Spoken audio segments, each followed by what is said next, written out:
E se a chave para entender o que é liderança e integridade hoje em dia estivesse, bem, escondida em textos de milhares de anos atrás? É exatamente essa a nossa proposta aqui. Vamos mergulhar fundo em algumas metáforas superpoderosas que falam sobre responsabilidade e caráter. Vamos nessa? Olha, essa citação de Ezequiel já começa com tudo, né? A gente já é jogado no meio de uma situação de altíssima tensão. Tem uma ameaça chegando e a segurança de todo um povo depende de uma única pessoa, a sentinela. É o ponto de partida perfeito para nossa conversa sobre dever e as consequências de nossas ações. Então, nosso primeiro ponto é justamente essa figura do vigia. Mas, assim, a ideia aqui vai muito além de um guarda numa torre antiga, sabe? É uma metáfora muito forte sobre responsabilidade pessoal. Um chamado que, como a gente vai ver, serve para todo mundo. E o que é mais fascinante no dever do vigia é como ele é direto. São 3 passos simples e sem espaço para dúvida. Primeiro, ver o perigo. Estar atento é o começo de tudo. Segundo, tocar a trombeta. Não adianta nada ver o perigo e guardar a informação para si. E terceiro, avisar o povo. Ou seja, garantir que a mensagem chegou e foi entendida. Simples na teoria, mas de um peso gigantesco. E aqui a coisa fica bem clara, né? Esse slide mostra a encruzilhada da responsabilidade. De um lado, se o aviso é dado, pronto, o vigia cumpriu o papel dele. A responsabilidade de agir passa a ser do povo. Agora, e o outro lado? O do silêncio. Se o vigia se omite, o texto bíblico é bem duro. O peso da consequência cai todo sobre ele. É a diferença brutal entre ação e omissão. Agora, partindo dessa responsabilidade individual do vigia, o profeta Ezequiel amplia o foco. Ele começa uma crítica sobre a liderança coletiva. A metáfora muda um pouco e a gente entra no território dos pastores e do seu rebanho. E aqui está o centro do problema, uma traição fundamental de confiança. Em vez de cuidarem do rebanho, os líderes, os pastores, estavam usando a posição deles para benefício próprio. Eles colocaram as necessidades deles mesmos acima das necessidades de quem eles deveriam proteger. E esse quadro aqui mostra um contraste que chega a ser chocante. De um lado, o que o rebanho precisava: cuidado, cura, proteção. Do outro, o que os pastores faziam de fato: se alimentavam, ignoravam quem se perdia e, pior, governavam com crueldade. É um retrato devastador de uma liderança que esqueceu completamente qual era a sua missão. Isso tudo leva a gente a uma pergunta essencial. Afinal, por que os líderes falham? É um problema de sistema, de política, de estratégia?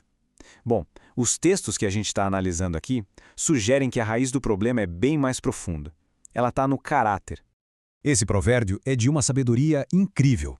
Pensa bem, assim como o fogo testa a pureza do ouro e da prata, o elogio, o poder, o reconhecimento, tudo isso testa a substância de uma pessoa. É no calor do sucesso que o verdadeiro caráter se revela. É um teste poderosíssimo que mostra o que tem de verdade ali dentro. Certo. Então, como se constrói um caráter que aguenta esse tipo de teste? O autor de Hebreus dá um roteiro bem prático. Não são ideias abstratas, são ações do dia a dia. Amor mútuo, ser hospitaleiro, ter compaixão, ser fiel, não ser movido pela grana e estar contente com o que se tem. São basicamente os tijolos que constroem uma vida íntegra. E isso nos leva ainda mais fundo. Essa questão toda do caráter está ligada a uma pergunta ainda maior. No fim das contas, em que ou em quem a gente deposita a nossa confiança? O que realmente serve de base para as nossas vidas e decisões? O Salmo 115 fala muito sobre ídolos, e esse slide ajuda a gente a traduzir isso para o nosso mundo de hoje. Um ídolo não é só uma estátua de pedra, né? Pode ser qualquer coisa vazia, uma ideia, uma ambição, poder, dinheiro, que a gente coloca no pedestal, como se fosse nossa fonte final de segurança e esperança. E essa tabela, nossa, ela ilustra o argumento do salmista de um jeito brilhante. De um lado, os ídolos. Eles têm toda a aparência de poder. Boca, olhos, ouvidos, mas são inertes. Não falam, não veem, não ouvem.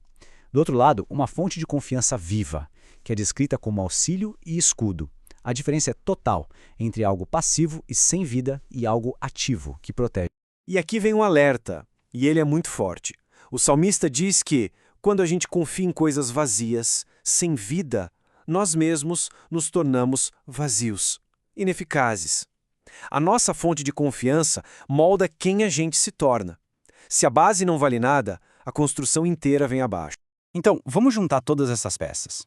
O dever do vigia, a falha dos pastores, o teste do caráter a questão da confiança. Tudo isso parece apontar para um caminho melhor. Um modelo de liderança e integridade que seja autêntico de verdade. Depois da crítica pesada aos líderes que falharam, Ezequiel apresenta uma promessa. A solução definitiva para a crise de liderança não é só o sistema melhor, mas um pastor diferente. Um que realmente cuide e alimente o rebanho, em vez de se servir dele. No fim das contas, o que a gente tem é um modelo bem completo. Começa com a responsabilidade pessoal do vigia. Passa pela liderança focada no serviço, como a do bom pastor. É sustentado por um caráter que foi testado no fogo da vida. E tudo isso se apoia numa base de confiança genuína em algo vivo e verdadeiro, e não em ídolos vazios. A nossa análise termina com essa afirmação de constância. Em total contraste com os pastores que falham e os ídolos sem vida, o autor de Hebreus aponta para algo estável, imutável, como a âncora final. Uma fonte de verdade que não muda conforme o vento, sabe? Que não se abala com as pressões do momento. Isso tudo nos traz de volta ao começo, a imagem do vigia na torre. No mundo como o nosso, cheio de ruído, de informação, opiniões, distrações, essa metáfora antiga vira um desafio muito pessoal. Diante do que a gente vê e sabe, qual é a nossa responsabilidade? Qual é a trombeta que cada um de nós deve tocar? Fica aí a reflexão.